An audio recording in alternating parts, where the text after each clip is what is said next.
guys, welcome back to Star TV. On today's lovely episode, we're going to be talking about the topic of how we all need to realize that everybody is not replaceable. Right before we get into today's lovely episode, make sure you guys subscribe to Star TV where you get a new episode every week. Make sure you guys like this video, drop a comment down below, let Star know what you think, and be sure to hit that bell down below and press all so you will be notified each and every time Star posts a new video. Let's get right into it. So number one, there are some people you will not find again in this lifetime. And I know you guys are probably like, Star, what are you talking about? What do you mean there are people out here that you won't find again? There's 8 billion people in the world. Listen, one thing I realized about life is that when you find good people, people who value you, people who include you, people who love you and cherish you, there's a chance that you might not find a person with that same character. You might not find a person with that same personality trait. You might not find people who are for you, even after so many months and years have passed by. Some people are once in a lifetime people, which means you may meet a lot of people, but those people are not like that person. You might become friends with a lot of people, but those friends ain't got nothing on that old friend. Or you may, date and get to know, new men or new women, and you just can't find anyone that compares to your first love. It's time that we start appreciating people so we don't have to refer to them in the past tense. It's time we start loving people so we don't have to look for them in other people when they leave our life. It's time we start valuing people and not only missing what we had once it's gone. There are some people you really have to swallow your pride and you really have to do the most when it comes to them, meaning do your due diligence to maintain that friendship or relationship, because you don't know that connection was a blessing from God. And if you sever that connection, you lost your blessing. You lost your breakthrough. You lost your opportunity to have somebody by your side. Let's get into number 2. Fight for your friendships and relationships. And I know we live in the type of world and society where our minds are trained and programmed by the media to be so prideful. Like, including myself, I used to have that mentality of, you know what, I'm not going to fight for this. I'm going to let it be. If the person wants to reach out, they'll reach out, this, that, and the third. But I noticed something, going back to number 1, certain people you just won't find again. And you don't realize that lesson until you don't find it again. A lot of the times people are battling a war within their spirit, a war within their soul. And you can be supportive of a person, you can be encouraging, you can be there for them. But sometimes people see that, but they don't receive that. Meaning you can show that you care, you can speak it, but sometimes people truly don't believe that you care about them. And it can be from past experiences or just based off their feelings. And I was that friend. Like recently, I remember one of my friends, she brought me a gift for my birthday and she surprised me. And I was actually really, really shocked this past birthday because even though, we talk every day, she's there for me. We've gone through a lot together in the past 4 years. In my head, I'm like, this girl don't care about me. Like, because I invited her and she didn't even come. She had an excuse. She do not care about me, and it's like, why do we feel that way? Why do we neglect genuine and pure love that comes from people around us who want the best for us? Why do we always, think the worst? We are our own biggest critics and we are so negative when it comes to ourselves. Some people truly believe that you do not care about them. So you have to go the extra mile to show them. You don't know where that trauma is coming from. You don't know where that mindset is coming from. But you have to fight, which means if you have to text first and call first, do that. If you have to show up for somebody and have an adult conversation, do that. If you have to, plan a surprise party for them or, go out and buy them things and show them that you are there for them and that you care for them and that you are thinking of them, do that. You guys, I have this one friend. His name is Pat. He lives in LA. He's long distance, but that is one of my closest friends. And recently, about maybe a year ago, I remember he had a falling out with one of his closest friends, a best friend of 10 years. And I kept telling him, I said, you know what, Pat, I really think that you should reach out and just squash it. Like, don't be petty, squash the beef. You guys were best friends for 10 years. You know how hard it is to find a best friend of 10 years? Like, seriously? And I think the incident was she wanted him to go to a party with her and he didn't want to go, and it was real small. And I'm speaking from experience. I'm telling him, I said, look, Pat, I'm speaking from experience. Call your best friend right now while the beef is still fresh and y'all just stopped talking, and squash it and make up with her. I'm telling you. He's like, oh, no, Star, I don't want to do that over the friendship. I said, Pat, I said it's small. Trust me, you don't want to go through what I went through. You don't want to regret letting small things end a friendship. You don't want to regret your decision years from now. Because when you are silent and you don't speak to people, that makes people hate you to the point that if you even were to make amends, they don't even want nothing to do with you, because you left them hanging for so long and they have a right to not get back to you. So I'm talking to Pat and I'm trying to convince him, I'm like, listen, Pat, I'm telling you, just show your friend love, forgive her. Just don't be mad at her about something so small. You guys think about the history. Think about, you guys have been there for one another through thick and thin. And I don't even mean to ramble on. He didn't take my advice, unfortunately, right? Because what does Star know? And look, a year later, we were talking on the phone. He says, you know what? He was talking about one of his current friends. He said, for all this, I might as well go back to my best friend, because at least she was like this, and at least she was doing this, and at least she was like this. And I'm sitting there a year later, I'm like this. I told you. But once again, experience is the best teacher. So my point, you guys, fight for your friendships and fight for your relationships.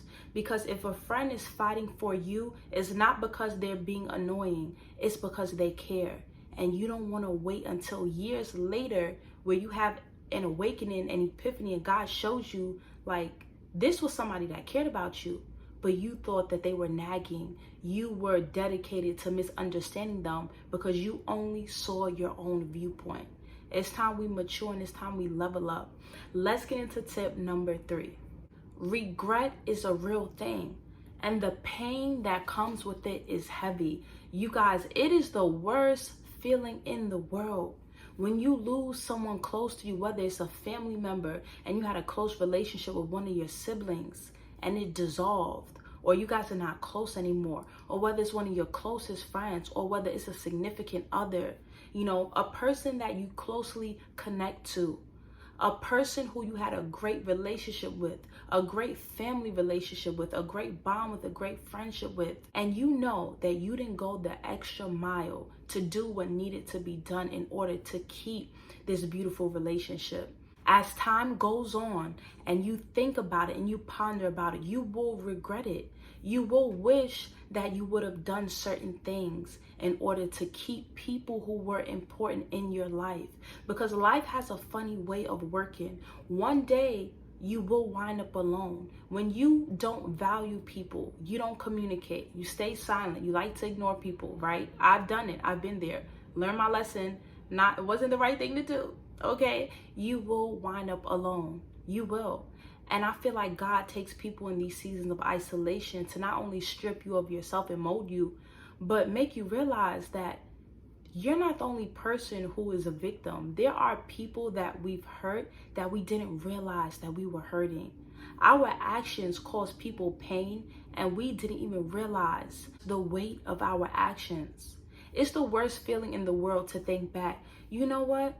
Me and this cousin, we used to be so close, but we had that one falling out. And, I said some things I shouldn't have said. I kind of, went over the edge.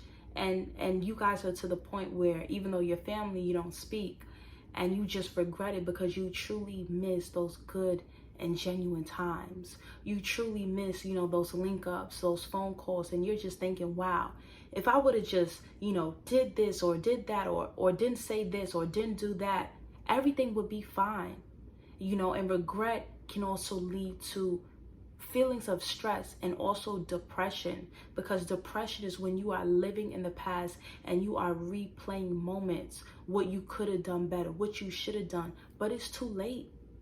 It's too late. Regret is one of the worst feelings. So I don't know who I'm talking to, but if you are having, a misunderstanding or miscommunication with a certain family member that you have not been in contact for months, weeks, or years, maybe you should consider speaking to that person.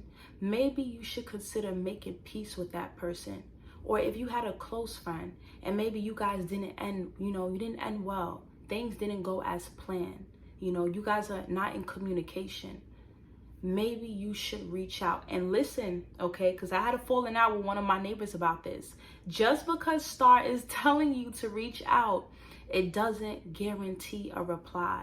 Short backstory, you guys. One of my neighbors, right, when we were on speaking terms, for no reason on my own, it's really, he had a miscommunication with me and he chose to, move the way he chose to move. But I remember he kept talking to me about his best friend, and he lost his best friend. They stopped talking, they had an argument, and it's been about 3 years. And I'm telling him also, I'm like, you know what, I think you should reach out. I think you should, call her or something.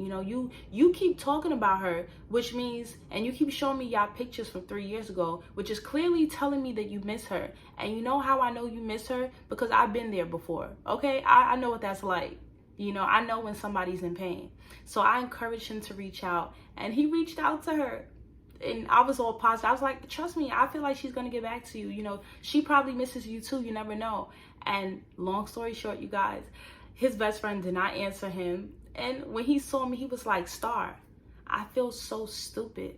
You told me to text her, and look, she never even reached back. He looked at me in my face. He said, Star, because he's very flamboyant. He said, do you know how that feels?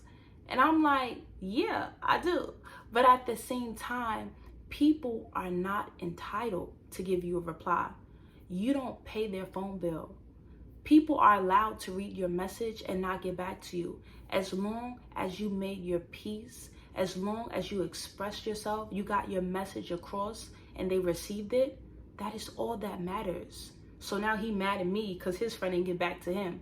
But, I was just being a peacemaker. I encouraged him, to do what was right.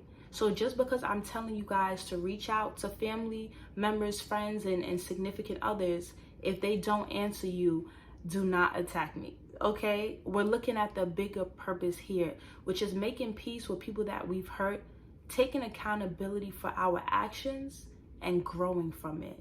Let's get into the last and final tip. Tip number 4.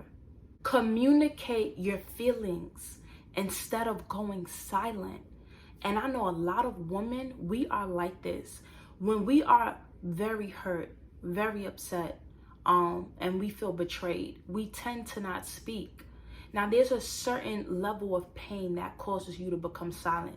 Whereas even if, people are trying to explain things to us, we are not in position. I'm not in a position to answer you. I'm hurt. I'm not in a position to get back to you. I'm in pain. I'm upset. I can't believe you moved the way that you moved, right? And this was me for a long time. When things would offend me, I would go silent. When people do things I don't like, I would go silent. But I realized that I wasn't only hurting them, I was hurting myself. And I grew up like this because I feel like growing up a lot in school, I was bullied. And whenever I would try to explain to the teacher, what was going on, it's like they wouldn't believe me. So due to that unbelief, I would always remain silent. So now if something happens in school that I didn't like, I'm silent. If a teacher asks me what happened, I'm silent. If a friend upsets me, I'm silent. That was a trauma that was built, that was created on the inside of me since I was a young girl. But I had to learn to grow out of that. Because if I'm going to be a wife one day and my husband makes me upset, I'm not going to ignore him. I'm going to talk about it. So make sure that you guys are communicating your feelings to your friends and family, to your significant others, instead of keeping them within you and not saying anything. Because if you are mad, how on earth will they know? If you're mad about a particular thing that took place, how will that person know if you don't talk about it? How will they know how you feel if you don't speak about it? We can't read minds. And so I don't want you guys to live in that regret when you lose someone close to you, family, friends, or significant other, right? Because you thought that they were replaceable. You thought that you guys would, reunite and come back together again, not knowing that we are living on a time clock. And sadly, sometimes you are running out of time with people and you don't even know. We think that we have all this time to get it together. That's why we take good people for granted. That's why we took friends for granted when they were crying out for help and they were fighting for the relationship, fighting for the friendship, fighting for the bond. We brushed them off. We didn't pay it no mind because we thought we had time. Whole time that your season in that person's life was already expiring and you didn't even know. And now it's too late. It's too late and there's nothing you can do about it. And nothing is worse than living with the pain of regret. So just know, if you have a good people, cherish them, be a good person, communicate, understand that people are valuable and people have feelings, and make sure you guys are taking accountability. Fight for your relationships, fight for your friendships, be the bigger person, reach out first, love, go the extra mile, support, and I promise you that all of that love and all of that pure energy and all of that celebrating that you are doing for others, celebrating others, it will come back to you, and it will come back to you 10 times 10 times 10, and you will be happy. I love you guys. I hope you could learn from this video. I hope you took something from it. And until next time, Star will see you soon. Peace.